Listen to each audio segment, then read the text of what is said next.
All right, guys, it is start of the week. That means it's Monday, and instead of doing our build the base on Wednesday, like we did the past 2 weeks, we're going to be doing it on a Monday. And as you can see, there's a lot to go through on this one. So we're just going to get right at it because you have a 30-minute time cap, and it's for time this time. Before we did a EMOM, which we know is challenging. Before that was an AMRAP, and now it is for time to try to beat the clock. Okay, so we're starting off on the bike or rower. You're going to do 1,000 or 800 meters on your rower. If you're biking that, you're going to times 2. Okay, so you're times 2ing all of those numbers if you're on a bike. So it's starting off with 1,000 meters, 800 for the ladies on the rower, going into a 200-meter shuttle run. So it's a quick run, get it done, and then you're on to 32 kettlebell or dumbbell front rack lunges in place.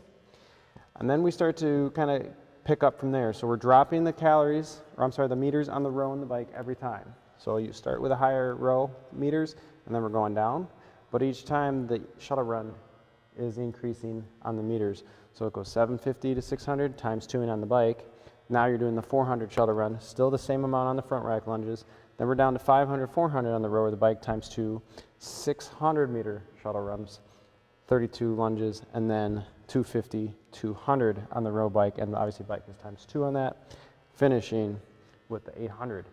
So it's going to take you some time to get through this. It's going to be one of those ones that, because that rower is getting a little easier, it helps, but the running is going to get longer, and those kettlebell lunges are going to burn out those legs. So it's just one of those ones you're going to have to hang on and push.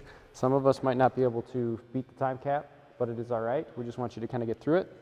For our tracks, kettlebell for the fitness and performance track is 253s. If you're doing dumbbells, you could do 50s, and then 35 for the ladies. Performance, ideally we're going to have you sub the running for a ski erg, okay? Since we only have one, it's going to be first come, first serve in that if you're actually going to do it. But here's you're going to start, so you're subbing out the run for the ski erg, and you're starting with the 250, 200, the 500, 400, the 750, 600, and then finishing with 1,000, 800, okay? So that's going to be a rough one, but it is an option if you don't feel like running, or maybe we have that. Masters and teens, your dumbbell, kettlebell is 35, 25. And wellness, we're going to take this down in half. So you're going to cut all the reps in half, and you're going to do no weight lunges, okay? So you would start out with the 500 or 400 on the row, and then the bike, you're still going to times 2 that, but we're just doing half of what these numbers are. So instead of doing 32 alternating lunges each time, you'll be doing 16. And then for the shuttle runs, you'll start with 100, and we'll go that way, okay? So that's how we're going to do. It is a longer workout. Our legs are going to be fried at the end of this one, but it is a good one. We're going to be sweating. Let's see who can beat the time cap. It's going to be fun if you like to run. So we'll see you guys tomorrow for our Tuesday workout, which is going to be just as fun.